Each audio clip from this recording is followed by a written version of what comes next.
예, 안녕하세요. 이제 부동산학개론 제 14강 기본 강좌 진행하도록 하겠습니다. 14강의 이제 주제는 이제 지대론입니다. 지대. 그래서 194페이지에 보시면 나와 있죠. 거기 보면은 이제 지대 및 지가론 이렇게 되어 있는데, 그 밑에 지대하고 지가. 지대는 이제, 지가는 토지 가격을 말하죠. 지대는 토지 사용료를 말합니다. 그러니까 임대료를 말합니다. 그래서 지가하고 지대 관계는 뭐 참고하시고요. 뭐 시험에 내지는 않으니까, 뭐 출제는 당연하다고 생각해서 안 내는 것 같고요. 참고하시되, 우리는 이제 출제원들이 지대 이론을 논합니다. 그럼 지대 이론이 뭐냐라는 논리가 이제 학자들을 제시해줘요. 자주 나옵니다. 거의 매년 출제가 된다고 보시면 되는데, 근데 이제 그 옛날에는 잘 안 나오다가 이제 지대 지가론이 시험 범위에 포함이 되기 시작하면서 18회 때 이후부터 계속 특별한 경우 아니면 출제된다라고 생각을 해주셔야 되실 것 같고요. 그 두 가지로 이제 구분하셔야 됩니다. 농경지 지대론을 기본 베이스로 깔아놓고 그 농경지 지대론에서 언급했던 거를 어떤 학자는 이거를 도시지대론으로 이제 넘어가게 연결시켜서 설명하게 됩니다. 가장 기본적인 거 중요한 게 농경지 지대론이고, 지대는 이제 토지로부터 나오는 사용료라 그랬잖아요. 근데 이거를 토지 말고 이제 다른 논리로 우리 시험을 확장해 가지고 토지가 아닌 그 물건으로부터 지대 성격이 가진 이론인 준지대론을 또 논하더라고요. 이게 이제 오지선다라서 그런 것 같은데, 오지선다다 보니까 만약에 5개 지문에 그 5명의 5 이론을 설명하기 위해서는 5개의 이론이 필요합니다. 그래서 이제 리카도의 차액지대설, 튜넨의 위치지대설, 마르크스의 절대지대설, 그리고 이제 그 알론주의 도시지대설, 입찰지대설, 그리고 마샬의 준지대설, 기본적으로 5명은 알아두셔야 될 것 같아요. 근데 어쨌든 이제 먼저 공부하셔야 될 내용이 농경지 지대론을 잡으셔야 돼요. 이게 모든 출발점입니다. 농경지 지대론. 이제 페이지가 이제 어디냐면은 194에 보면 맨 밑에 나와 있습니다. 그 농경지 지대론을 이제 논하던 시대적 배경이 있어요. 그 지대에 대해서 이제 관심이 있었던 뭐 경제학적으로 뭐 이런 내용 필요 없지만은 경제학적으로 유명한 이제 논쟁이 발생했던 시기가, 지대가 뭐냐라는 논쟁이 발생했던 시기가 학문적으로 3번인가 있었어요. 가장 근래가 이제 20세기 접어들기 시작하기 전에 일본이 근대화되면서 나오는 이제 지대 논쟁도 있었지만은, 어떤 지대 논쟁이 발생하던 시대마다 공통적인 상황이 그 시기에는 이제 계급 사회가 됩니다. 그 소수의 지주들이 다수의 이제 토지를 가지고 있었던 시대. 그러니까 농민들은 자영 농민은 많지 않고 전부 소작인 시대, 그런 시대에서 이제 지대 논쟁이 있었어요. 그래서 어느 그 민주사회든 이제 이제 근대화되면서 이 소작인 제도를 이제 없애게 되는 것도 이러한 계급사회에서 나오는 이제 병폐 때문에 그렇습니다. 근데 어쨌든 이제 이 지대 논쟁의 그 핵심이 뭐냐? 지대는 토지 사용료라 그랬잖아요. 그러다 보니까 이 토지 사용료인 이제 임대료입니다. 임대료. 요즘 따지면은 이 임대료인 지대가 이게 이익이냐, 그러니까 잉여냐, 그러니까 소득이냐, 아니면 비용이냐라는 이제 논쟁이 발생한 적이 있었어요. 근데 이제 현대사회에서 보면은 이 임대료가 지대가 이제 논쟁이 뭐냐 했던 논쟁으로 논점으로 삼았던, 다툼으로 담았던 이게 이제 소득이냐, 아니면 비용이냐라는 것은 의미가 없어요. 현대사회에서는. 왜? 2가지 성질을 다 가지고 있기 때문에 그렇습니다. 이 지주 입장에서는 소득이야. 소득인데 그 당시 소작인 입장에서는 비용이라는 논리가 나오게 됩니다. 그래서 이제 그러한 어떤 경제학적인 뭐 이게 나중에 평가 어떤 의미가 있는 이런 거 논하는 것이 아니라, 어떤 학자가 무슨 이론을 논했는데 그 내용이 맞냐 틀리냐 이런 것만 합니다. 그래서 우리는 19세기 이론을 공부하시게 돼요. 21세기 19세기 이론을 공부하는 이 황당한 경우가 이제 발생하고, 실무 나가면 뭐 이 지대야 공부하셨던 건 거의 필요가 없어요. 그래서 그래도 우리 시험엔 자주 나오니까 하나 잡으면은 제일 먼저 누구부터 출발을 해야 되냐면은 리카도부터 출발하셔야 됩니다. 리카도의 차액지대설. 그 농경지 지대론에 국한시켜서 논하고, 그리고 여기서 논점을 삼았던 거를 가지고 도시지대론으로 이제 한번 연결시켜 보면서, 그리고 준지대까지 이제 한 세트로 완성시키는 그 어떤 절차적인 내용으로 정리해 주면 좋겠어요. 194페이지에 이제 리카도의 이제 차액지 대설이 나오게 되는데, 우리 책은 기출문제 나온 거로 그냥 다 정리를 해놨네요. 여러분들 그래서 밑에 리카도 차액지 대설 오른쪽 설명하면서 동그라미가 5개가 있는데, 동그라미 1번부터 4번까지는 꼭 알아두셔야 돼요. 시험에 다 나왔던 내용을 이제 그 기출문제를 그냥 갖다 붙였어요. 그래서 그러면은 그 의미가 뭐냐? 농경제 지대론에 국한시킬 때는 세 사람을 아셔야 돼요. 리카도, 튜넨, 마르크. 이거 순서대로 공부하셔야 됩니다. 의미가 있기 때문에 그래요. 먼저 차액지 대설. 지대가 차이가 난다는 뜻인데, 주창자는 이제 당연히 누구냐 하면은 이제 주창자는 리카도라고 하시고, 그러면 리카도라는 분은 1810년대에 이제 이거를 발표한 논문에 이제 나온 이론이 차액지 대설인데, 지대가 발생하는 요인이 거기 설명이 돼 있어요. 지대 발생 요인. 그 지대 발생 요인에 대해서는 이제 시험 지문으로 리카도 문제 나올 때마다 자주 언급을 해요. 그 지대 발생 요인에 대해서는 거기 194페이지 하단부에 맨 밑에 비옥한 토지 양이 상대적 희소하고 토지 수확 체감 법칙이 작용하기 때문이다. 즉 비옥도 비옥한 토지 한정 수확 체감 법칙의 지대 발생 원인 이렇게 설명이 돼 있죠. 그러니까 이분은 이제 뭐라고 했냐면은 지대가 발생한 원인이 결국 비옥도와 위치 차이 때문이다라고 논문에 설명이 돼 있어요. 비옥도와 위치 차이가 지대 차이다. 근데 이분이 설명한 전개 논리는 비옥도 가지고 논했어요. 위치는 언급을 했지만은 이제 설명을 안 하고 비옥도 가지고 언급합니다. 그리고 이제 수학 체감 법칙을 설명했어요. 수학 체감 법칙. 이게 무슨 뜻인지는 뭐 학문적으로 논할 필요 없고 의미만 파악하시면 되고, 그리고 비옥한 토지가 희소하다 이렇게 했어요. 비옥한 토지 희소성 이런 논리고, 어쨌든 가장 중요한 단어가 리카도 하면 비옥도를 생각하셔야 돼. 비리 비옥도 리카도 비리. 그래서 이제 수학 체감 법칙의 논리가 뭐냐면은 비옥도 면에서 토지는 당연히 비옥도가 우수한 땅이 있겠죠. 비옥도가 우수한 땅은 생산량이 많을 거야. 비옥도 우수한 땅이니까 그 수확량이 많이 일어날 거 아니에요. 그 최우등지라 그럴까요? 최우등지에서 비옥도가 안 좋은 땅으로 갈수록 최일등지라 그럴까요? 최일등지라는 논리를 이제 한계지다라고 표현합니다. 그럼 이쪽에서 이렇게 이리로 갈수록 수확량 있죠? 수확량은 점점 줄어들 거 아니야. 이건 논리적인 이제 현상이다라고 보시면 돼요. 비옥한 토지일수록 생산량이 많을 것이고, 그 비옥도가 안 좋은 땅 갈수록 그 생산이 점점 줄어들 겁니다. 그래서 이제 우리가 차액지대라는 것은 뭐라 그러냐면은 한계지를 기준으로 하는 겁니다. 한계지를 기준으로 해가지고 한계지와 한계지보다 비옥도가 우수한 토지 간의 생산량의 차이, 이게 결국 지대 차이를 유발시킨다. 그래서 이거를 차액지대설이다라고 얘기를 하게 되는 겁니다. 그래서 이제 그 유명한, 그리고 구조상으로 유명한 게 책에는 이제 그 설명이 안 돼 있지만은 이렇게 꼭 알아두셔야 될 내용이, 그럼 지대가 뭐냐라고 했을 때, 이 지대 개념을 이제 리카도란 분은 이게 초과이익이라 그랬어요.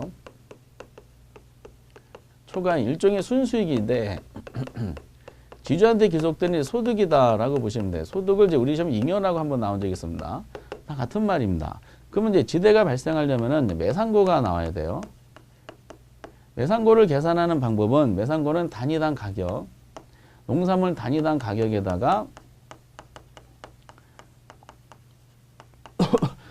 단위당 가격에다가 이제 그 생산량을 곱하면 됩니다. 농산물 단위당 수확량을 한번 볼까요?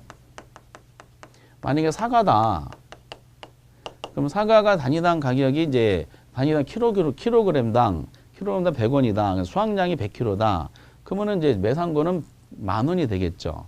여기다가 이제 생산비를 빼요. 생산비를 빼면은 이제 이거는 단위당 생산비에다가 수확량 하시면 돼. 요것만 한번 설명해 볼게. 결국 이제 지대라는 것은 이 매상고에서 뭐를 뺀 거냐면은 생산비를 뺀 겁니다. 이렇게. 근데 이제 비옥도가 우수한 땅으로 갈수록 매상고가 이제 수확량이 많아질 거 아니에요.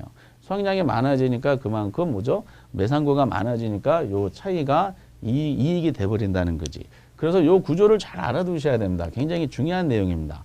결국 이제 그 리카도란 분은 결국 강조한 것이 비옥도라 그랬죠. 비옥도 차이가 그리고 이제 생산량인 생산력의 차이를 유발하고 생산력 차이가 결국 지대 차이다. 그래서 비옥도를 언급하면서 생산력을 언급했고 이제 지대 차이가 난다. 그래서 차액지대라는 말을 쓰게 된 것이고, 그리고 이제 시험 문제를 이제 우리가 정답 체크할 때 유명한 특징이 있습니다. 특징에 대해 두 가지는 반드시 아셔야 되는 내용이 있는데, 책에서는 이제 요 내용이 거기 그 동그라미 2번하고 동그라미 이제 4번에 설명이 돼 있어요. 여러분들 시험의 정답 체크는 이제 2번과 4번에서 많이 체크가 되니까 동그라미 2번과 4번은 이제 별표를 쳐 놓으셨으면 좋겠습니다. 이번은 뭐라 그랬냐면은 한계지에서는 지대가 발생하지 않는다 그랬어요. 그 지대가 발생하지 않는다는 것은 지대가 무슨 말이었었어요? 초가액이라 그랬죠. 초가액이 존재하지 않는다라고 했고요. 그러나 초가액이 존재하지 않는다 그래서 농사를 안 짓는 건 아니고 초가액이 존재하지 않지만은 정상이익은 존재한다는 뜻입니다. 결과적으로 이제 리카도란 분은 농사를 지을 때 만약에 사과라는 농작물을 재배한다. 그럼 한 계지까지 농작물을 재배하는 거예요. 한 계지까지. 한 계지에서는 이제 그 정상이익까지는 얻으니까 손해는 안 봐요. 근데 한 계지 안쪽에서는 초과이익까지 발생하는 거기 때문에 먹고 사는데 지장이 없을 뿐만 아니라 더 성장하는 데 기여하는 초과이익까지 얻는다는 거야. 근데 한 계지를 벗어난 지역에서는 정상 이익까지도 얻지 못하기 때문에 손해본다는 뜻이야. 그럼 결과적으로 특정 작물 재배할 때는 어디까지 농사 짓는다? 한 계지까지 농사 짓는 거야. 그래서 이건 한계란 말을 쓰게 되는 겁니다. 이렇게. 그런데 이제 요거를 기억하신 것은 한 계지에서는 지대가 발생하지 않는다는 요 말하고, 그리고 동그라미 말씀드렸던 4번에 대한 논리는 리카도란 분은 곡물 가격이 지대를 결정하느냐 아니면은 이제 지대가 가격을 결정한 이런 논리야. 주의사항은 리카도란 분은 농산물 가격이 지대를 결정한다 이렇게 표현한 거죠. 그럼 여기서 지대라는 것은 뭐냐면은 지대라는 것은 가격을 결정하는 원인이 되는 것이 아니라 가격에 의해서 결정되는 결과물이다라는 겁니다. 그게 동그라미 4번의 두 번째 그 줄의 끄트머리에 나와 있는 거죠. 지대는 그래서 토지 생산물 가격, 즉 곡물가의 구성요인이 되지도 않고 될 수도 없다는 거예요. 구성요인이 된다는 것은 지대가 가격을 결정하는 원인이라는 뜻이야. 그래서 지대는 가격을 결정하는 원인이 아니라 가격에 의해서 결정되어지는 결과물이라는 거죠. 이 결과물이라는 용어를 우리는 뭐라 그러냐면 저기서 말씀드렸던 이 소득이라는 거야. 소득. 초과이익, 소득 또는 잉여다라고 얘기를 하게 되는 거죠. 이게 이제 왜 그런 일이 발생하냐면은 1800년대 초반에 유럽 사회에서 이제 그 전염병 같은 거를 방지할 수 있는 백신 등이 많이 개발이 됐어요. 그러다 보니까 이제 유럽 사회에서 1800년대에 전염병을 방지할 수 있는 이제 약품 같은 것이 개발되다 보니까 그 전염병을 방지하는 과정 중에 인구가 폭발적으로 늘어나기 시작합니다. 인구가 폭발적으로 늘어나니까 그 사람들은 먹고 살아야 되잖아요. 그러니까 인구가 증가되니까 곡물에 대한 수요가 증가하는 거야. 곡물에 대한 수요가 증가하니까 곡물 가격이 막 상승하기 시작합니다. 곡물 가격이 막 상승하다 보니까 이게 결국 뭐죠? 이 지대가 높아지기 시작해. 곡물 가격의 상승, 즉 인구 증가는 곡물 가격 상승을 유발시키고 곡물 가격 상승은 지대 상승을 유발시키는 거예요. 그래서 옛날에는 한 계지에서 정상 이익만 얻었던 한 계지가 있었는데 인구들이 막 늘어나서 곡물 가격이 증가되다 보니까 한 계지였던 그 땅이 초과이익이 발생하게 돼. 그러니까 그래서 이제 농작물을 재배할 수 있는 생산할 수 있는 농지 재배 면적이 점점 늘어나기 시작합니다. 한 계지가 점점 외곽으로 연장이 되기 시작해. 근데 우리는 학문적으로 접근하는 것이 아니라 시험에 나오는 것만 하기 때문에 역사적인 배경 가설은 아실 필요 없고, 결과적으로 인구 증가로 곡물 가격 상승에 의해서 지대가 상승하기 때문에 결국 가격이 뭐를 결정한다? 지대를 결정하더라라는 것이지. 그래서 농민들이 지주들 돈을 많이 벌기 시작하게 됩니다. 그래서 지주들은 이거를 부정적인 얘기할 때 지주들은 당이 땅을 가져서 소작인한테 농사를 시켜서 농사만 시켰어. 땅을 가지고 지주들은 그냥 뭐 놀러 다니고 막 연애하고 드라마 그 영화에 나오는 막 이런 고상화도도 있고 막 막 이게 그 여가 생활을 즐기는 거야. 거기 열심히 일하는 건 소작인들이잖아요. 근데 단순하게 인구 증가로 곡물에 대한 수요가 늘어나서 곡물 가격 상승해서 이윤을 많이 벌다 보니까 지주들은 단지 땅을 가져왔던 이유만 가지고 공짜로 얻는 불로소득 아니냐, 이런 식으로 이제 생각하게 되게 됩니다. 이렇게. 근데 그런 학문적인 측면이 아니라 꼭 아셔야 될 내용은 우선은 이제 리카도라는 사람이 했다. 지대 발생 원인 뭐라고 했지만 중요한 것이 뭐다? 비옥도다. 한계지를 기준으로 비옥도하고 한계지하고 비옥도가 한계지보다 우수한 땅과의 생산량의 차이가 뭐다? 지대의 차이를 유발한다. 그래서 차액지대라고 쓰기 시작했다. 그리고 이제 핵심적인 내용은 특징에 대해서 시험 정답은 요걸로 잘 나오더라라는 걸 알아두셔야 됩니다. 그러다가 이제 그 다음에 누가 등장하냐면은 이제 위치지대설을 주장한 튜넨이라는 사람이 등장하기 시작해. 튜넨은 이제 별도로 또 한 번 더 논할 사항입니다. 195페이지에 이제 튜넨이라는 사람이 위치지대설 또는 입지교차 지대설이라 그랬는데 이것도 기출문제 다 갖다 붙였네요. 거기 튜넨은 비옥도가 동일하다 하도 위치에 따라 지대가 차이가 날 수 있다고 하였다. 이처럼 지대 결정이 비옥도만이 아닌 위치에 따라 다른 위치지대의 개념을 통해 현대적인 입지 이론 기준을 무슨 말인지 못 알아듣게 돼 있어요. 그래서 어쨌든 이런 의미다라고 알아두셔야 되고 밑에 박스가 이제 설명이 되어 있고요. 그리고 동그라미 1번에 이제 생산비 매상구가 일정하다면 지대 수송비 결정. 왜 갑자기 수송비가 나왔을까? 그러고 나서 그 다음 페이지부터 이제 그림이 그려져 있고 그 내용들은 이제 별도로 한번 논해 볼 사항입니다. 이제 농경지 지대론에 한번 국한시켜 볼게. 위치지대설 주장한 튜넨 따로 논해야 되니까 주창자는 당연히 누구나 튜넨이라는 사람이고 튜넨이라는 사람은 그 당시 1826년도에 발표된 고립국이라는 논문의 제목 안에 지대결정 이론을 설명한 건데 튜넨이라는 사람은 많은 땅을 가졌던 지주예요, 지주. 그 당시 엄청난 땅을 가졌던 지주인데 이분이 가만히 이제 보니까 리카도가 제시한 차액지대설에 대한 경제학적인 이론이 틀린 것은 아니에요. 틀린 건 아닌데 현실과는 좀 안 맞는다는 그 측면이 발견이 됐어요. 어떤 측면인가 봤더니 농지 등이 비옥도면에서 그렇게 차이가 안 나더라는 거야, 이렇게. 그 비옥도의 차이가 안 난다는 것을 언급하다 보면은 뭐죠? 이제 수학 체감 법칙을 적용하기가 어려워. 비옥도가 차이가 난다 하더라도 이 무시할 정도의 차이라는 거야, 이게. 그래서 수학 체감 법칙을 설명할 정도로 극단적인 차이가 나는 것은 아니더라. 그래서 튜넨이라는 사람은 현실적인 거를 한번 감안해 보자. 그래서 이분은 뭐라고 생각하냐면은 튜넨이라는 분은 비옥도는 동일하다 라고 이제 생각을 하자는 거지. 그럼 비옥도가 동일하다고 생각하는 순간에 리카도 논리에 대한 맹점이 이제 모순점이 발견되기 시작해요. 리카도 이론이라 한번 가정하면 만약 사과라는 작물을 재배한다. 그럼 여기가 이제 시장이야. 여기가 이제 사과 작물 A 농장이 있고 B 농장이 있어. 그럼 사과에 대해 동일 작물이잖아. 동일 작물은 리카도 이론이라 가정하면은 동일 작물이니까 판매되는 가격은 똑같을 거야. 그런데 튜넨이라는 사람은 비옥도가 리카도가 생각한 것처럼 비옥도가 차이가 나는 것이 아니라 비옥도는 동일하다고 가정한 거죠. 그럼 A 농장과 B 농장에서 수확한 생산량도 똑같을 거야. 비옥도가 동일하니까 생산비도 같을 거 아니에요. 결국 리카도 논리에 의하면은 A 농장에서 수확한 사과와 B 농장이 수확한 사과를 시장에 내다 팔았을 때 이유는 같아지는 문제가 발생하게 됩니다. 그런 것이 고민이 되는 거지. 그럼에도 불구하고 튜넨 가만히 보니까 비옥도가 동일하다 하더라도 결국 A 농장과 B 농장에 수확한 사과를 시장에 내다 팔아서 지주들이 얻는 이유는 달라지더라는 거야. 그러면 이제 달라진다는 지대가 달라진다는 논리를 리카도로 이론 가지고는 설명이 부족한 거죠. 왜 똑같다고 이제 결론이 나온 거니까. 그럼 결과적으로 뭐 때문에 지대가 차이가 나냐? 비옥도는 동일하다고 가정했으니까 리카도로 논문을 봤어요. 리카도 논문 봤더니 이분이 말씀하시기에 지대 발생 요인은 비옥도와 위치라고 했지만 요거를 무시하고 비옥도를 강조했죠. 아니라고 판단한 거야. 오히려 리카도가 강조했던 비옥도는 중요하지 않고 뭐가 위치가 중요하다는 거죠.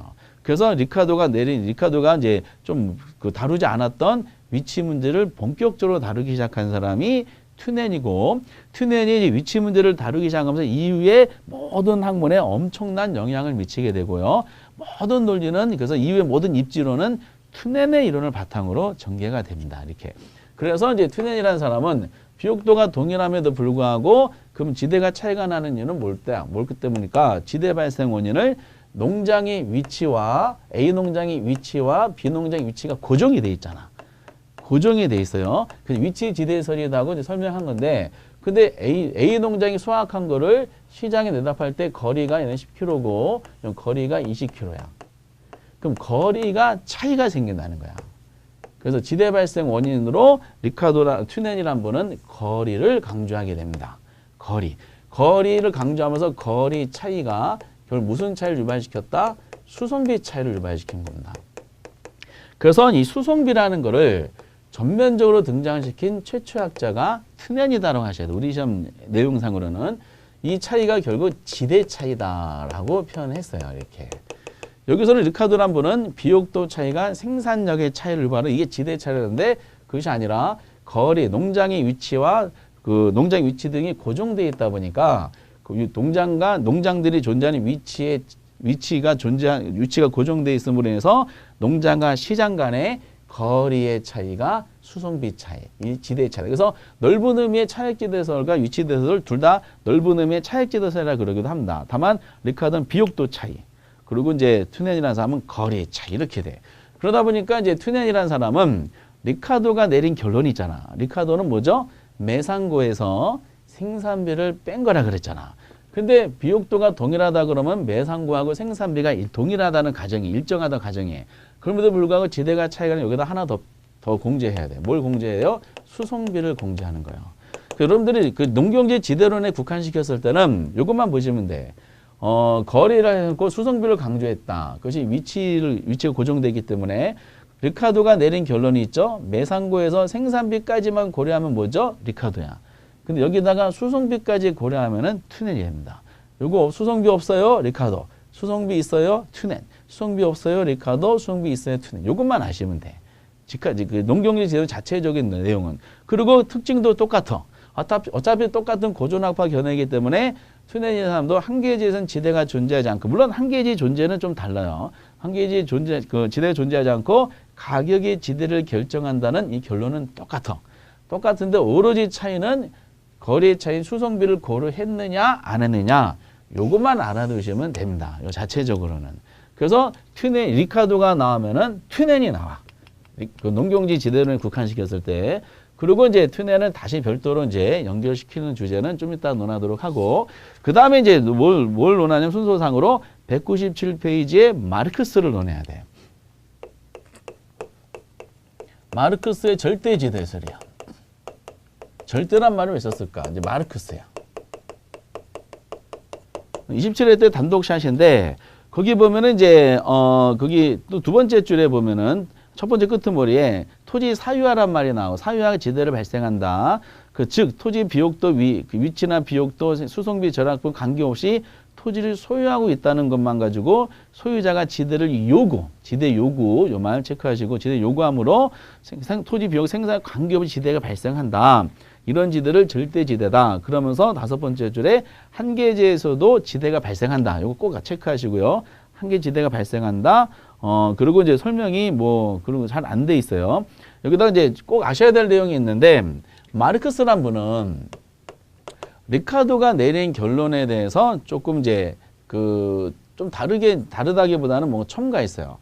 마르크스라는 사람은 리카르도 이론이 맞다는 거를 인정했어요. 인정했는데, 현실적으로 조금 리카르도가 내린 결론과는 다른 결론적인 현상이 나타나기 시작했어요. 그게 왜 그런가 봤더니, 마르크스는 그 한계지에서는 지대가 존재하지 않는다고 얘기했잖아, 리카르도가. 근데 마르크스는 아니다. 한계지 지대가 존재한다고 했어요. 한계지 지대가 존재한다는 설명을 하려다 보니까 리카르도가 내린 결론에 의해서는 설명이 안 되는 거야. 그래서 마르크스는 무슨 생각했냐면은, 비옥도에 의한, 마르크스는 가정하기를 비옥도에 의한 차액지대와는 다른 지대가 존재할 것이다 라고 생각을 했어요. 마르크스가 몇 가지 지대를 설명했는데 그 중에 우리 시험은 절대지대만 나옵니다. 비옥도에 의한 차액지대와는 다른 지대가 존재할 것이다. 이 배경은 마르크스는 리카르도의 차액지대를 인정했다는 걸 먼저 깔아주셔야 되고, 근데 차액지대를 가지고 설명이 안 되는 현상이 나타나다 보니까 차액지대와는 다른 지대가 존재할 것이다. 이 다른 지대의 이름을 뭐라 그러냐? 절대지대라 그랬어요. 왜 절대지대라 그랬냐면은 그 당시 이제 그 지배계층이 소수의 지주가 대부분의 국토 땅을 가졌던 시대라 그랬어요. 그 지대 발생 원인으로 이 사람은 뭘 잡았냐면 토지의 소유권 제도를 해왔어요. 소유, 그러니까 책에는 사유재산이라고 나와 있죠. 소유권 제도가 지대 발생 원인이다. 그래서 그는 경제학적으로 논하는 것이 아니라 절대지대는 제도적으로 나타나는 현상이다라고 한 겁니다. 논리적으로 뭐 수입에서 비용을 제한 이런 논리가 아니라 제도적으로 나온 거기 때문에 소유권 제도는 인간이 만들어낸 거잖아. 그 때문에 절대지대는 결국 시장에서 이제 탄생하게끔 인간이 인위적으로 만든 제도다. 이렇게 이제 해석이 됐어요. 그러다 보니까 소유권 제도에 의해서 지대가 어떻게 나오냐? 뭐 수입에서 비용 제약은 이런 논리가 아니라 단지 그 당시 지주들이 있죠? 지주들이 누구한테? 소작인들한테 지배하고 있었어요. 지대 달라라고 요구하는 거야. 지대 달라라고 요구하면은 소작인들은 줄 수밖에 없어요. 안 주면은 큰일 나니까. 그럼 싫다 그러면 이 농지를 떠나야 되잖아. 떠나봤자 농지가 본인 소유한 땅이 없으니까 다른 지역가 또 소장이 될 수밖에 없어요.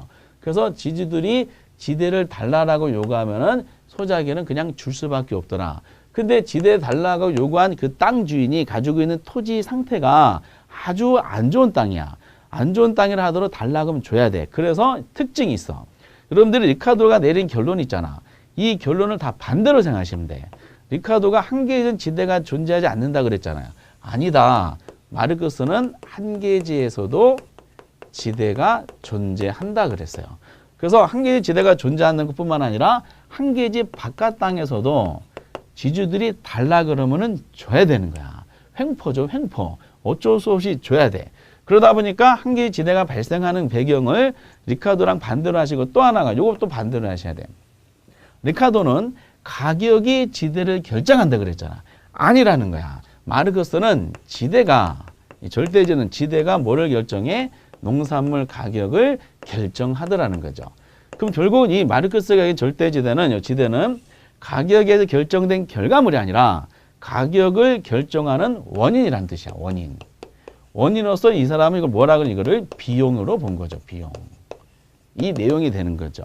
그래서 이 내용 때문에 이제 20세기 공산혁명이 일어난 겁니다. 그래서 이제 약간의 이제 이해도를 높게 해서 말씀드리면은 마르크스가 보기에 소작인들은 그 당시 보니까 차액지대도 있고요. 절대지대도 존재했어요. 차액지대 보면 절대 두 가지 존재한다 그랬어요. 그럼 리카르도가 얘기한 것처럼 비옥도가 이제 우수한 땅에서 안 좋은 땅으로 점점 넘어가. 그래서 한계지에 도래해. 그럼 예를 들어 차액지대가 뭐 10원이고 뭐 9원이고 8원이고 쭉 가다가 한계지에서는 차액지대가 0이 돼버려. 이거는 인정했다는 거야. 이게. 근데 차액지대뿐만 아니라 그 당시 절대지대도 존재한다 그랬어. 절대지대가 1,000원이고 1,000원이고 여기도 1,000원이야. 이렇게. 그럼 그 당시 이제 그 지주들이 지주한테 소작에 납부하는 지대를 가만히 마르크스 관찰해 보니까 비옥도에 차이한 차액지대는 많지 않다는 거야. 그냥 소작인들한테 지주 횡포를 부려가지고 내 땅을 경작하니까 내가 달라는 지대를 사용료를 요구하는 거에서 소작인은 줄 수밖에 없는 상황인데 그 절대지대가 엄청난 그 비용으로 이제 그 임대로로서 소작이 지주한테 지불되는 상황입니다. 그러다 보니까 이 절대지대는 원인이 땅 주인들이 소유권을 가지고 있는 땅 주에 달라고 하면 줄 수밖에 없는 상황이야. 결국 소작인들은 많은 사용료를 지불하면서 지주한테 착취당하잖아. 그래서 한계지에서도 그래서 뭐가 존재한다? 지대는 존재하게 되고 그럼 소작인들은 먹고 살아야 되잖아. 먹고 살아야 되니까 어쩔 수 없이 소작인은 먹고 살기 위해서 지주한테 납부하는 지대가 곡물 가격에 반영이 될 수밖에 없어요. 이거를 곡물 가격으로 전가를 시키는 거야. 마치 현대사회에서도 절대지대가 존재해요. 똑같은 물건인데 백화점에서 판매하는 물건 가격이 비싸잖아요. 거기 절대지대가 포함됐기 때문에 그래요. 백화점 점주가 거기서 입점하고 있는 임차자들한테 많은 내 점포를 사용하는 사용료를 달라는 거예요. 그럼 사용료를 달라 그러니까 점포 백화점에 있는 입점자들은 어쩔 수 없이 백화점 점주한테 사용료를 지불하고 많은 이제 지불을 하는 거를 어디에 제품 가격에 반영해서 소비자한테 전가시키는 거예요. 그러다 보니까 지대는 곡물 가격 결정하는 원인으로서 생산비가 되는 거죠. 그러니까 현실적으로 곡물 가격이 굉장히 비싸게 나왔어요. 그 곡물 가격이 비싸게 나오다 보면 그 당시 소비자들이 누구였냐면은 그냥 공장 근로자들이에요. 공장 근로자들은 노동력을 제공했죠. 누구한테? 그 당시 자본가들한테. 노동력을 제공해서 임금을 받았어. 근데 그 당시 소비자들도 공장 근로자들도 자본가들한테 임금을 착취당하는 상황이야. 아주 임금이 낮은 상황이야. 그러니까 그 당시 상황이 소작인들은 지주한테 절대지도 착취당하고 있는 상황이고 공장 근로자들은 자본가들한테 저임금으로 노동력을 착취당하는 상황이야. 근데 소작인들은 지주한테 착취당하는 절대지대가 곡물 가격 생산비가 돼서 반영을 시켜가지고 가격이 비싸게 나왔잖아. 근데 저임금을 받은 공장 근로자들은 저임금으로 곡물을 구매할 수가 없는 거야. 이렇게. 구매할 수 없으니까 공장 근로자들이 만약에 임금을 100원 받았는데 곡물 가격이 절대지대 포함해서 1,000원에 나와. 그러니까 먹고 살 수가 없으니까 굶어 죽는 거지. 이렇게. 그래서 마르크스가 가만히 보니까 저임금 받은 공장 근로자들이 먹고 살기 위해서는 어떻게 한다? 먹고 살게 한다? 그러면 지주들이 전가시켜서 곡물가 비싸게 나온 원인이 절대지대가 아니냐? 절대지대를 없애버려야 되겠구나. 절대지대가 없어지면은 가격이 곡물가 싸게 나와서 공장 근로자들이 충분히 먹고 사는데 지장이 오겠구나. 그럼 절대지대를 없애버리려면 원인이 뭐예요? 소유권 제도잖아. 소유권 제도를 없애버려야 되겠구나. 소유권제를 없애버리면 사유재산제를 없애버리기 위해서 나온 제도가 그래서 공산주의 이론이 나오게 됩니다. 이거는 설명하기 위한 내용이고 이후에 공산주의로 나온 배경은 시험에 절대로 안 나와. 나오지 않으니까 다만 왜 마르크스가 지대가 가격을 결정하는 원인으로서 생산비로 본 것이냐라는 이해도를 넓히기 위해 역사적인 배경을 말씀드리는 겁니다. 그런데 이제 결과적으로 이제 우리 시험에 다시 돌아와요. 이 세 사람의 농경지 이론은 아무것도 아니야. 여러분들이 농경지를 국한시키면 누구 것만 보면 돼? 리카도 것만 보면 돼. 리카도를 정밀 타겟으로 살펴보셔야 돼. 정밀 타겟 살펴보신 다음에 리카도가 내린 이제 내용이 있잖아. 좀 부족하게 설명하면 투넨에서는 여기다 뭐만 첨가하면 돼? 수송비만 첨가하면 돼. 수송비를 첨가하기 위해서는 비용도가 아니라 뭐다? 거리를 강조하게 될 수밖에 없고 그리고 리카도가 내린 결론이 있잖아요. 한 개의 지대가 존재하지 않는다? 아니다. 존재한다. 가격의 지대를 결정한다? 원인으로서 아니다. 오히려 지대가 가격을 결정한다. 뒤집으기면 돼. 뒤집으면 누가 나와요? 마르크스가 나오는 거예요. 그럼 지대가 결정하려면은 결과적으로 원인은 뭐 때문에? 소유권 제도 때문이다. 이런 식으로 해가지고 이 세 사람을 한 세트로 공부하실 때 따로 따르지 마시고 리카도 내용을 잘 보신 다음에 리카도 이론이 부족한 거를 첨가하고 현실을 반영하지 못한 거를 반대로 설명하는 마르크스까지 한 세트로 딱 잡으시면은 어떤 충격적인 지문이 나오더라도 해결할 수가 있어요. 이렇게. 근데 이제 요 내용이 과거에도 조금씩 나오게 했지만은 본격적으로 18회 때 이후부터 계속 나오기 시작했어요. 근데 이제 보시다시피 낼 게 별로 없는 거예요. 맨날 나온 것만 또 내고 하다 보니까 출제원들이 이 사고방식을 좀 넓혔어. 학문적으로. 이건 농경계 지도론이잖아요. 농경계 지도론을 어디로 넘겼냐? 도시 공간으로 옮겨놓기 시작해. 때문에 근데 도시 공간 옮겨놓은 학자가 때마침 있는 거예요. 이것이 이제 아주 중요한 내용인데 이게 어디냐면은 여러분들이 이제 200페이지 보면 6번에 원래 이게 바로 나왔어야 되는데 200페이지에 알론주의 입찰지대가 나옵니다. 근데 알론주의 입찰지대 이론하고 누구 거? 투넨의 위치지대설 논리가 똑같아. 어차피 투넨의 이론을 그대로 도시공간으로 뺏겨놓은 사람이 알론주이기 때문에 여러분들을 투넨 거를 제대로 한번 살펴보시기 바랍니다. 그래서 지금부터 지금 세 사람 이론 이렇게만 정리하시면 되고 농경지 지도로는 도시지대도로 한번 넘어가도록 하겠어요. 도시지대 넘어가려면은 다시 투넨 거를 또 한번 설명해야 돼. 그리고 지우겠습니다. 이렇게. 세 사람은 이 정도다라고 아시면 되고 쭉 하신 다음에 투넨 거를 한번 따로 논하도록 하겠습니다. 투넨에 대한 논리는 이제 수성비를 이제 강조했다 그랬죠. 그래서 여러분들 196페이지에 한번 돌아오시기 바랍니다. 투넨에 대한 논리를 거리를 강조했고 그대로 나오고 투넨은 이 논리를 이제 고립군의 논문에서 발표했는데 다시 한번 적어볼게. 지대는 매상고에서 생산비 여기까지는 리카도라 그랬죠. 다시 뭘 뺀다? 수송비를 뺍니다. 이렇게. 그런데 거기 보니까 196회 꼭대기에 동그라미 2번에 수송비와 지대는 반비례 관계래. 반비례 관계란 말은 서로 반대 방향 움직인 거죠. 왜 반비례일까? 수송비 절약분이 지대를 형성하므로 결국 지대는 수송비 절약분이다. 그래서 지대곡선은 무슨 모양이다? 우한 형태를 가지게 된다. 이렇게 설명이 되어 있어요. 그 모양을 한번 살펴보도록 하겠습니다. 요 논리를 설명하기 위해서 요번은 뭘 언급했냐면은 한계지대곡선이라는 거를 언급했어요. 이 한계지대곡선 나중에 어디에 영향을 미치냐면은 알론조의 입찰지대론에 영향을 미칩니다. 그래서 알론조 입찰지대 곡선은 한계지대 곡선 논리랑 똑같아. 근데 한계지대 곡선의 이제 모양이 어떤 모양이냐면은 모양이 우하향하는 형태를 가지게 됩니다. 왜 우하향 형태? 요 구조를 이해하시면 돼. 우하향 형태인데 근데 구체적으로 모양이 우하향으로 끝나는 것이 아니라 원점을 향하여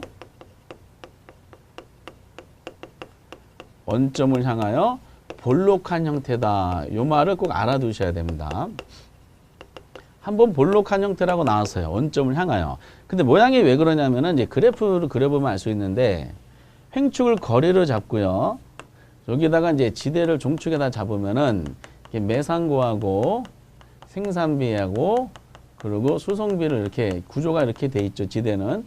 근데 투년이라는 사람 비옥도가 동일하다 그랬으니까 결국 매상고하고 생산비가 일정해. 근데 여기 시장이고요. 쭉 갈수록 점점 거리가 멀어지죠. 그러면 시장에서 멀어질수록 거리가 멀어질수록 거리하고 수송비는 무슨 관계야? 비례 관계가 되겠지. 그렇죠? 왜? 거리가 멀어서 수송비가 증가되니까. 멀을수록 이게 그래서 거리랑 수송비는 비례 관계야. 그럼 수송비하고 지대는 무슨 관계야? 반비례 관계지. 반대 방향이죠. 수송비가 많아질수록 어때요? 지대는 점점 낮아지잖아. 그럼 최종적으로 지대하고 거리는 무슨 관계야? 반비례 관계겠지. 거리가 멀어질수록 수송비가 늘어나니까 지대는 낮아진다. 그래서 그래프가 이렇게 그려집니다. 이게 지대 곡선이 나와. 거리가 멀어서 도심지에 가까워서 지대는 높다가 점점 거리가 멀어서 지대는 점점 낮아져. 지대가 낮아진다는 것은 뭐죠? 이윤이 점점 줄어든다는 뜻이죠. 그래서 모양은 우하향 형태를 가지게 되고 원점을 향하여 볼록한 형태. 이제 볼록한 형태를 그렸죠. 이렇게 해서 동그라미 이제 2번에 대한 논리가 나온 것이고, 그리고 이제 동그라미 그 5번에 보면은 이런 말이 나와요. 토지 유형형 형태는 수송비에 결정된다고 하고, 모르지 수송비를 강조하고 있습니다. 튜네는 중심 시장으로부터 거래에 의한 동심원 지대 모델을 제시했대. 그래서 수송비 차이에 따라 토지용 방식이 결정된다 해놓고 동그라미 6번에 다시 설명하기를 도심으로 갈수록 수송비가 감소하여 지대가 상승하므로 집약적 이용, 도심에서 멀어 수송비가 증가해 지대가 하락하므로 조방지, 이렇게 설명이 되어 있어요. 그래서 6, 7번에 한 개의 지대 곡선이 달라진다. 말이 굉장히 어렵게 되어 있어요. 그래 놓고 이제 모양을 잡았는데 여기다 한 개 지대 곡선의 모양은 이렇게 되는데 기울기를 한번 볼게. 기울기가 이제 중요한데 한 개 지대 곡선의 이제 기울기가 어떻게 되냐라는 거죠. 기울기 아주 잠깐 해볼게요. 기울기가 만약에 이제 가파르다. 기울기가 완만하다. 이렇게 한번 해봅니다. 그러면 토지형 형태가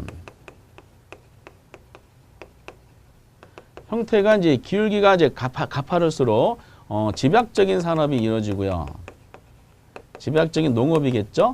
완만할수록 이제 조방적인 형태가 이루어져요. 이게 지금 방금 읽어드린 내용입니다. 그러면서 이제 그 도심과의 그 시장과의 거리, 시장과의 거리에 보면은 가파른 시장과 거리가 가깝다. 그리고 완만할수록 이제 시장과의 거리가 멀다라는 뜻으로 이해하시면 되고, 그리고 이제 도심에서 외곽으로 나갈수록 수송비는 증가하잖아요. 근데 가파를수록 수송비가 증가되는데 급격히 증가합니다. 그리고 완만할수록 이제 급격히 증가하는 것이 아니라 그리고 기울기가 완만할수록 완만하게 증가합니다. 요거를 하시다 보면 내용이 이제 그 형태가 나와요. 그래서 다섯 번째로 이제 뭘 논하냐면은 아까 이제 토지형 형태가 무슨 모양이다? 동심원 형태를 가지게 돼요. 이 동심원 형태를 가진 것이 나중에 영향을 미쳐요. 약 100년 후에 나중에 도시공간의 버제스의 동심원 이론에 영향을 미치더라. 라는 것까지 이제 세트로 한번 알아두시면 되겠어요. 그래서 튜넨이라는 것은 이제 리카도, 마르크스랑 한 세트로 지대론을 논할 때도 필요하지만은 튜넨 자체는 나중에 도시공간으로 옮겨놓은 알론주의 입찰지도론에도 영향을 미치고, 그리고 나중에 버제스의 동심원론에도 영향을 미칠 때 동심원 형태가 나오게 된 배경을 보셔야 됩니다. 그 그래프를 한번 그려볼게요.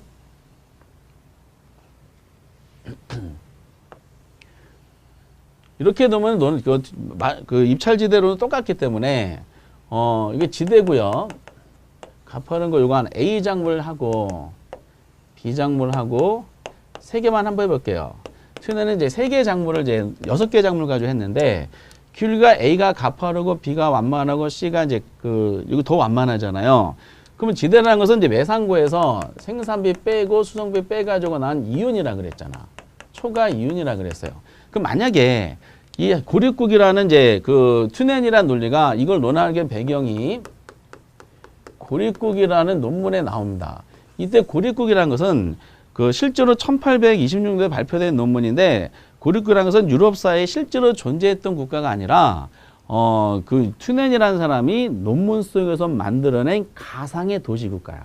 근데 고립이라고 한 이유가 농작물에 대해서 수출과 수입이 불가능한 시장을 가정한 거야.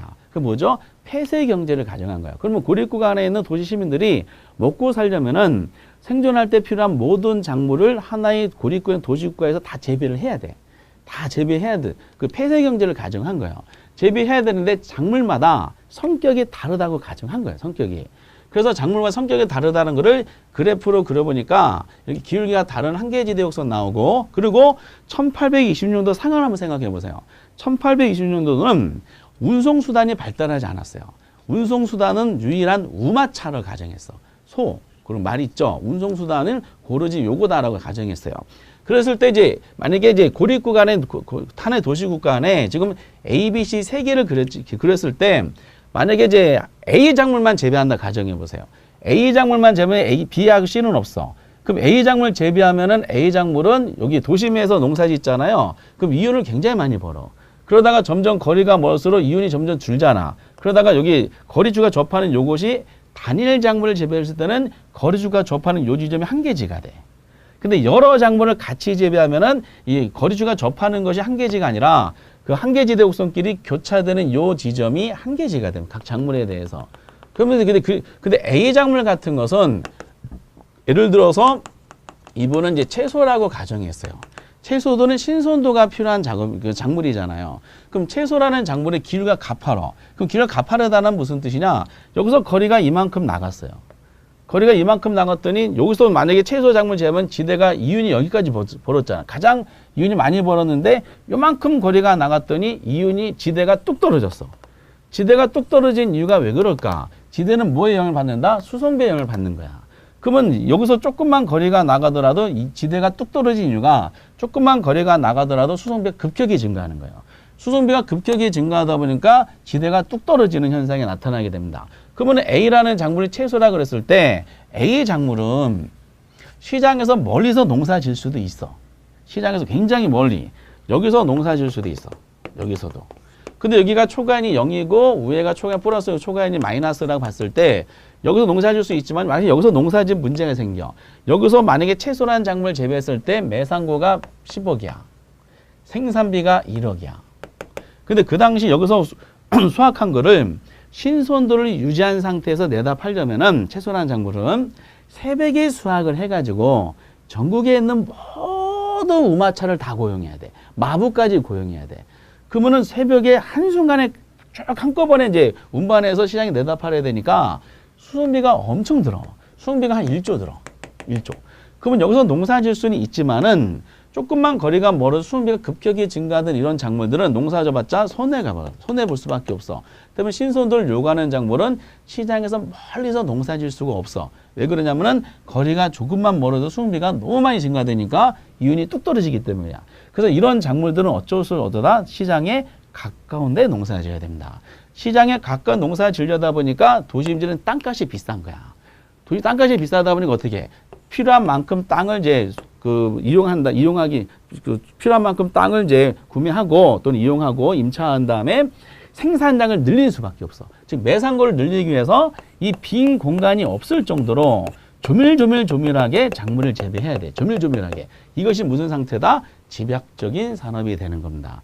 집약적 산업 할 수밖에 없는 이유가 도심에서 외곽 나갈수록 수송비가 급격히 증가되니까 이윤이 급격히 떨어지잖아. 멀리서 농사 지을 수 없어서 이런 작물은 되도록이면 도심에 가깝게 이제 장소를 재배해야 돼. 도심에 가까운 곳에서 농사를 지려다 보니까 땅값이 너무 비싸서 생산량을 늘리는 수단으로 아주 고밀도로 수확을 해 작물을 이용해야 됩니다. 토지를 이용해야 돼. 이게 집약적 산업이 됩니다. 그런데 씨 같은 작물은 기후가 완만하잖아. 씨 같은 작물은 도심에서 이제 농사지면은 요만큼의 이윤을 벌어. 근데 거리가 멀어져도 이윤이 초과이윤이 발생해. 차이가 별로 크지가 않아. 이만큼 나가더라도 지대가 요만큼 떨어지고, 그 이만큼 나갔을 때 지대 감소폭이 작잖아요. 이만큼, 그 말은 이만큼 나가더라도 수익비가 증가되긴 하지만은 조금 완만하게 증가한다는 뜻이야. 때문에 이런 작물들은 시장에서 멀리서 산업을 운영해도 초과이윤을 볼 수가 있는 거야. 이런 경우를 튜넨이라는 사람은 목축업이라 그랬어요. 목축이라는 것은 양 같은 거를 만약에 기른다. 그럼 멀리서 만약에 목축업 운영한다. 근데 목축업은 채소처럼 신선도를 요구하는 게 아니잖아요. 그렇기 때문에 먼저 양을 한 마리 팔고 싶다. 그러면은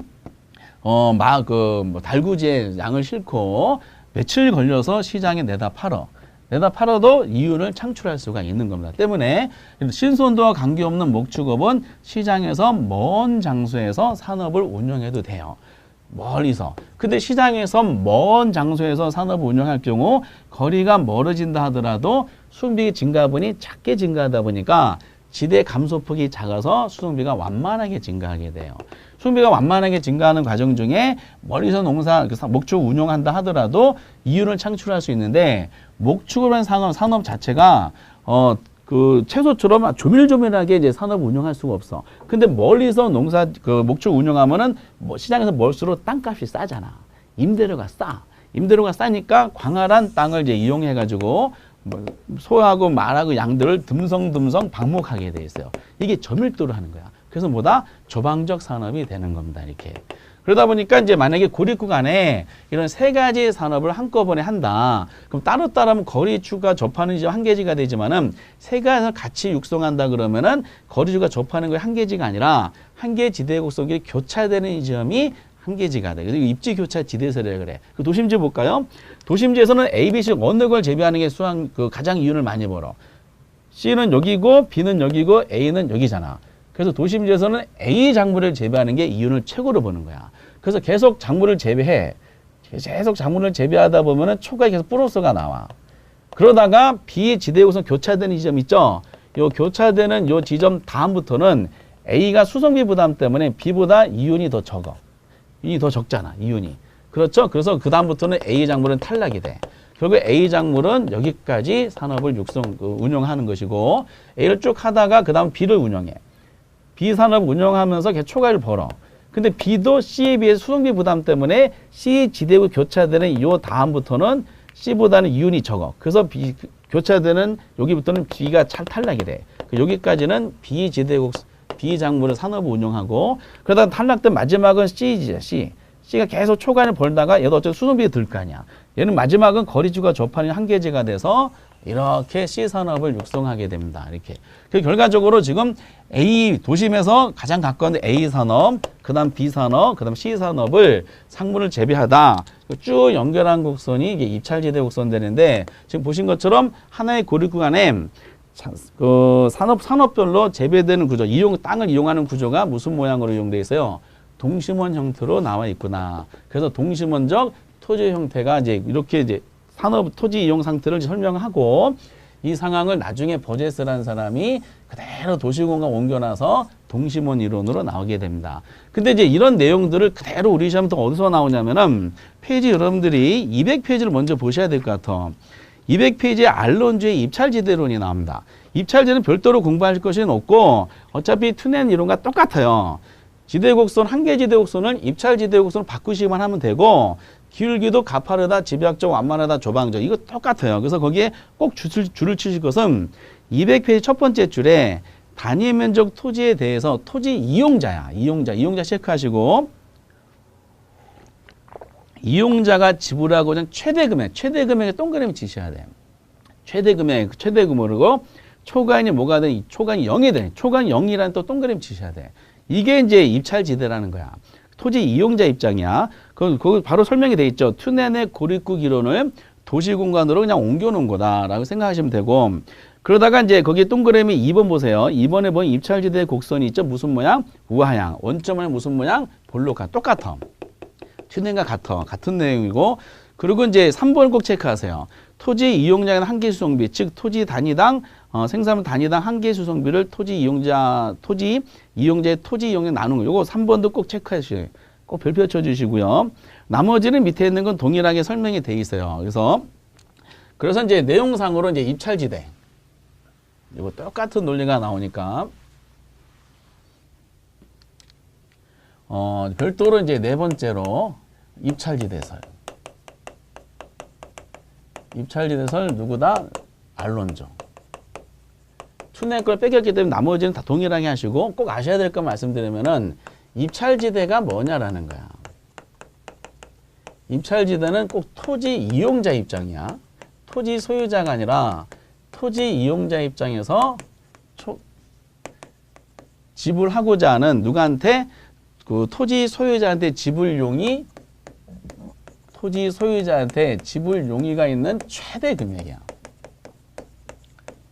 이 최대 금액을 우리 시험 벌써 최소라고 이미 나왔어요. 최대 금액 잊지 마시고, 그리고 이제 입찰지대는 토지 이용자 입장에서는 초과 이윤이 0이 되는 수준의 지대다. 또 잊지 마시기 바랍니다. 그리고 입찰지대 이제 그 모양은 똑같이 우하향이고 나오는데, 입찰지대 각 위치마다 입찰지대가 있어. 각 위치마다 입찰지대를 논하면은 입찰지대 곡선이 나와. 입찰지대 쭉 연결하면 이제 좌표상에 점을 찍고 연결하면 입찰지대 곡선 나오는데, 입찰지대 곡선의 기울기를 아셔야 돼. 기울기는 이제 토지 이제 키워드만 잡으면 방금 전에 별표 칠한 번호죠. 수송비 있죠. 수송비 한계 수송비만 키워드만 잡을게. 한계 수송비를 토지 사용량으로 나눈 것이 이게 입찰지대 곡선 기울기라는 거야. 실제로 이걸 또 바꿔서 냈었어요. 이렇게. 그래서 요 내용들을 이제 요 정도만 아셔도 됩니다. 입찰지대에 대한 논리는. 그래서 이거를 왜 이제 초과인이 0이 되는가를 이제 이론상으로 말씀드리면은, 어차피 튜넨하고 같은 결론이니까 도시 공간이야. 이게 지대, 매상고, 생산비, 수송비, 이거 거리 동일한 내용이야. 이렇게 입찰지대 곡선을 그려요. 근데 이제 도심과 가까울수록 수송비가 절약될 거 아니에요. 그래서 요 위치가 이제 시장에서 땅이 남았어. 근데 요 위치를 어떤 용도로 이용하느냐, 용도와는 관계가 없어. 판단하는 거야. A용도, B용도, C용도, D용도 많은 용도가 있어요. 이 땅은 다양한 용도로 이용할 수 있는 가능성을 열어준 거야. 그런데 여러 가지 용도를 보니까 순영가가 이 초과이윤을 보니까 초과이윤이 A가 가장 많이 번다고 가정한 거예요. 그래서 A 용도로 이용할 경우에 초과이윤이 가장 많이 번다. 그럼 도심과 가까운데 A 용도를 만약에 이용하면은 매상고가 100억인데 생산비가 20억이고, 근데 도심과 가까운 수송비가 절약될 거 아니야. 수송비가 10억이다라고 본 거야. 그러면 A 용도를 이용했을 때 이 초과이윤 지대가 얼마 보냐면 얘는 100억에서 20억 빼고 10억 빼고 얼마죠? 70억이라는 초과이윤을 벌 수 있는 이용이 A 용도. 그래서 여러 가지 용도 중에서는 가장 돈을 많이 벌 수 있는 초과이윤을 최대로 벌 수 있는 이용에 할당이 됩니다. 이렇게. 그럼 결국 이제 이거를 A 용도로 요 위치에 딱 A 용도 이용하면은 70억이라는 이윤을 벌 수 있다는 거를 사람들이 알아 몰라요. 알겠지? 그래서 요 땅을 A 용도로 이용하고자 토지 이용자들이 많이 경쟁이 일어날 거야. 그래서 토지 이용자 갑돌이도 있고 울순이고 병팔이도 많은 땅 그 토지 이용자들이 A 용도로 이용하면은 요 위치로 A 용도로 이용하면 70억이 번다는 거를 알아. 근데 문제는 토지 소유 A 용도로 요 위치에 있는 땅을 가진 토지 소유자가 본인 입장에 봤을 때 땅은 하나밖에 없는데 원하는 이용자들은 많은 거야. 그럼 어쩔 수 없이 많은 다양한 이용자들한테 이 땅을 이용시키게 만들려면 한 사람한테 이용시킬 수밖에 없죠. 어쩔 수 없이 토지 소유자는 이 땅을 경매에 붙일 수밖에 없어요. 경매에 붙일 테니까 몇 월 며칠 현장에 경매 장소에 와가지고 당신들이 내 땅을 이용할 수 있는 대가로 입찰가를 제시하라는 거야. 이 입찰지대라고 나온 거죠. 그럼 이 사람들이 갈 때부터 A 용도로 유이치된 땅을 이용할 때 마음속으로 땅 주인한테 지불할 생각에는 최대금을 이미 정해놓고 가는 거예요. 얼마 생각하고 갈까? 70억 이상은 지불할 수 없잖아요. 최대 벌 수 있는 용이 70억이다 보니까 나는 최대 마음속으로 땅 주인한테 집을 용의가 있는 최대 금액으로 70억을 생각하고 다 간 거야. 근데 그 생각을 본인만 한 거 다른 사람 다 똑같이 했어. 그 처음에 소유자가 그래서 입찰 경매 시작했어. 처음에 1억부터 시작합니다. 서로 손 들겠지. 이렇게. 그래서 계속 올라갈 거 아니야.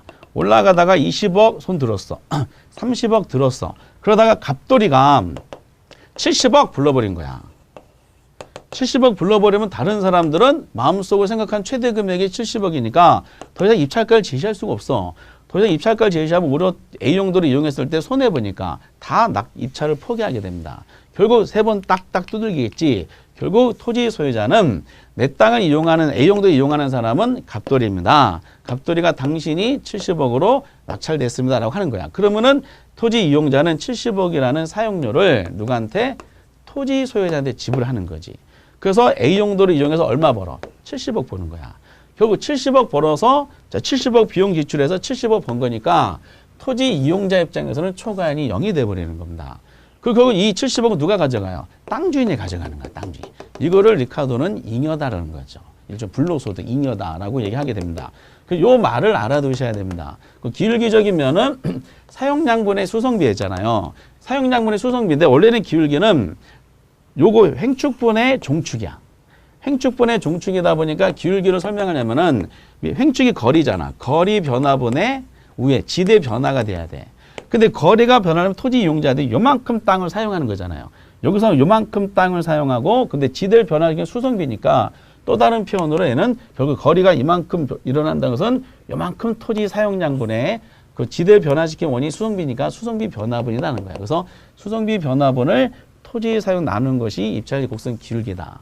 나머지는 한계지대도 똑같기 때문에 여러분들이 공부하실 때 입찰지대에 대한 논리는 다른 건 보지 마시고 토지 이용자 입장에서 초과 지불용이 최대 금액이다. 이거를 최소로 바꾼다.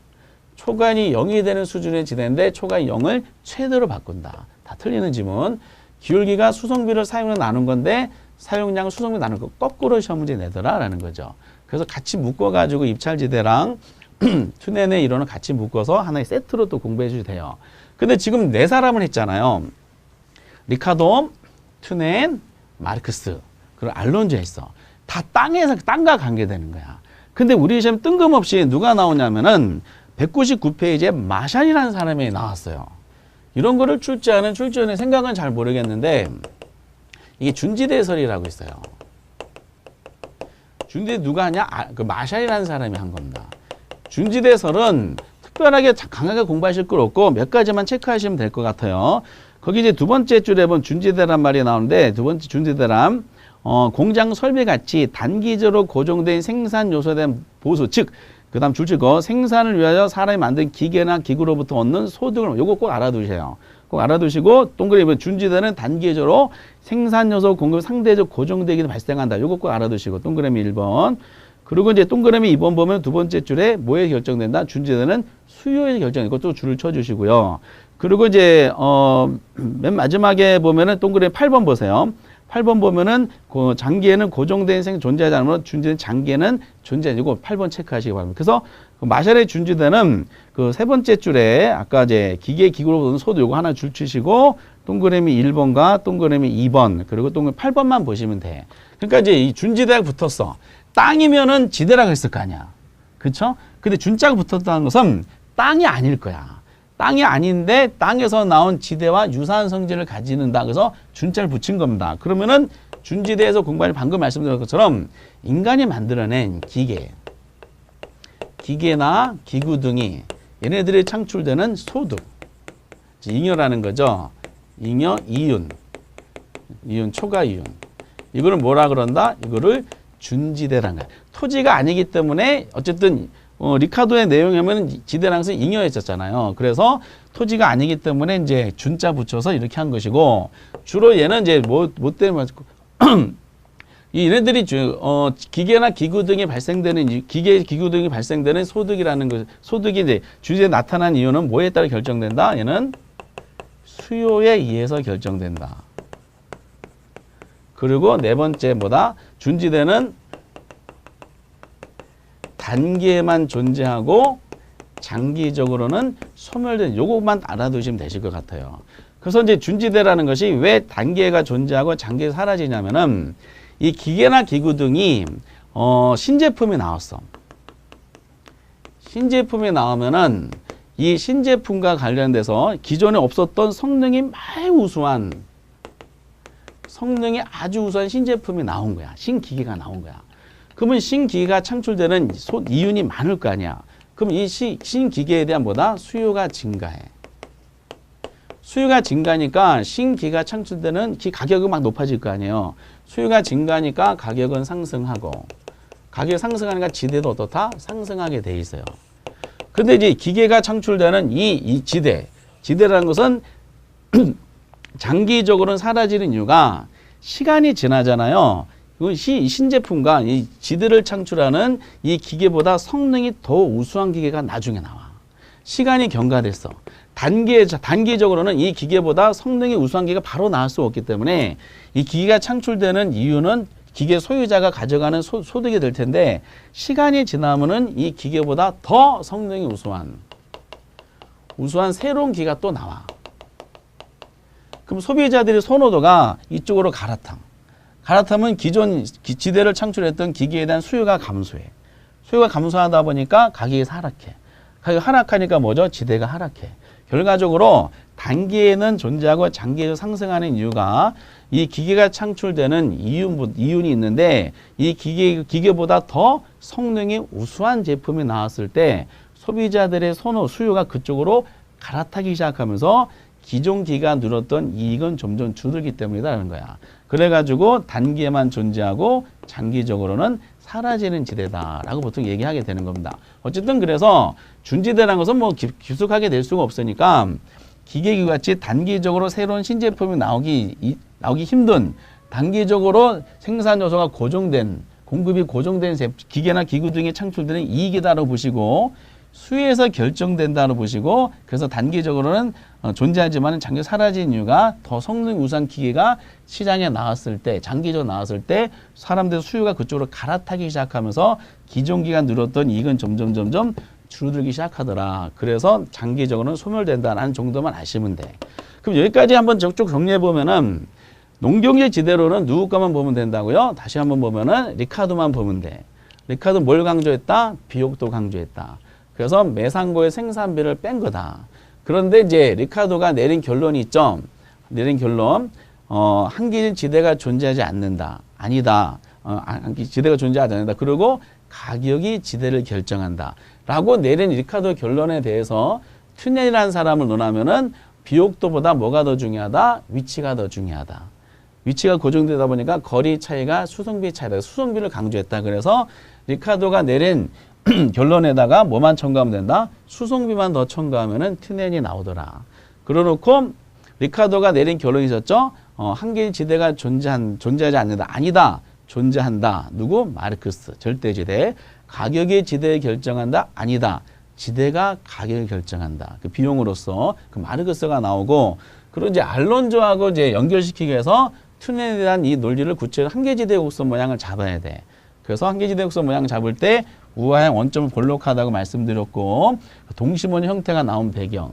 그러면서 이제 그걸 그대로 도시공학 옮겨놓은 알론조는 내용상으로 나오는 거 정답 나오는 거 두 개 요거밖에 없다. 그래서 토지 이용자 입장이라는 거 소유자가 아니라 이용자 입장에서 최대 금액 그리고 초간이용 기울기 표현하는 방식 체크한 거. 그리고 뜬금없이 준지대가 나오더니 준자부터 얘는 토지가 아니라 기계기구가 창출되는 소득이다.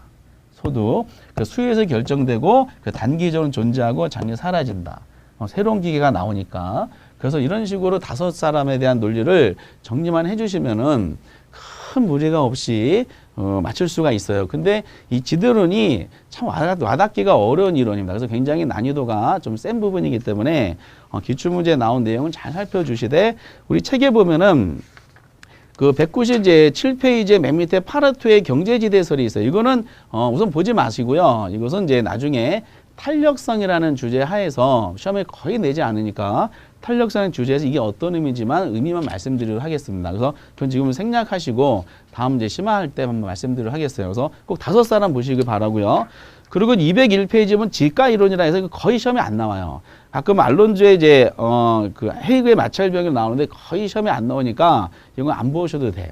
보지 마시고 지대론에 국한시켜서만 보면 됩니다. 우리 지금 5사람 해도 벅차죽겠는 다른 사람까지 하기가 거의 힘들다라고 말씀을 드리겠고요.